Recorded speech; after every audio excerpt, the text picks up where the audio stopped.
shall reflect on the life of St Vincent de Paul, the third of 6 children in a Gascony peasant family. St Vincent de Paul was educated by the Franciscans at Dax and ordained to the priesthood at the age of 19.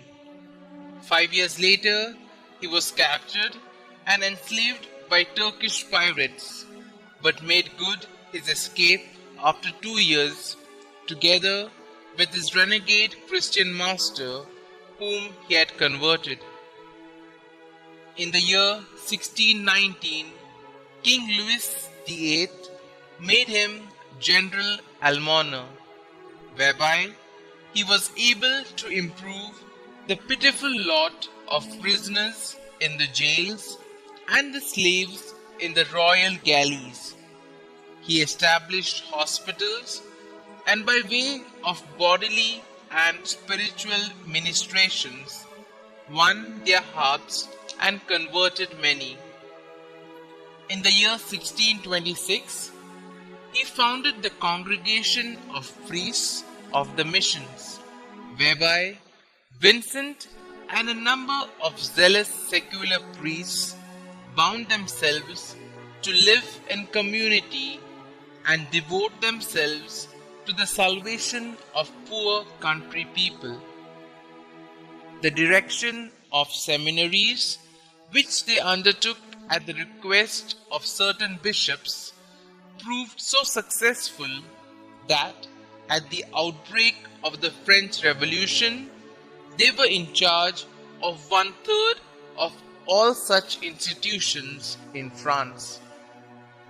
At Saint-Lazare in Paris, the mother house of the young congregation, Vincent held regular retreats for both priests and lay people, thereby developing further the spirituality of the masses. Simultaneously, moved by the spirit of practical charity, he helped stimulate the social consciousness of many women of the nobility and organized them into the Ladies of Charity, using their enormous contributions to operate the great General Hospital of Paris, where thousands of destitute were sheltered and given useful work to do. He started a foundling home, an old person's home, an asylum for the insane, and an institution for the care of lepers. The actual nursing of all these unfortunates was entrusted to the Daughters of Charity, which he founded with Saint Louis de Marillac in the year 1633.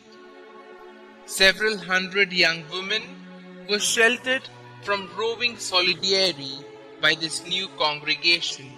Bread lines and soup kitchens were established, with personal instructions from Vincent himself as to the nourishing ingredients to be used. Needy peasants received seeds and money.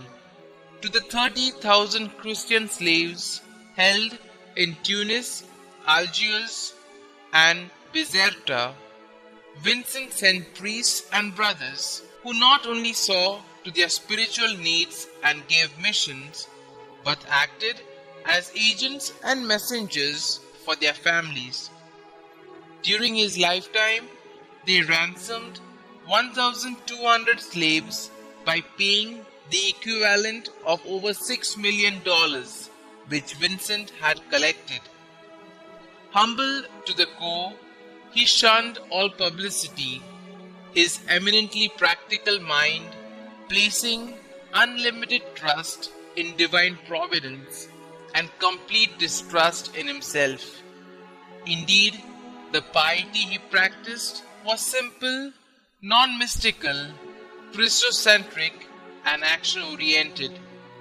The body of Vincent de Paul, who died on the 27th of September 1660 in Paris, are enshrined in the mother house of his congregation.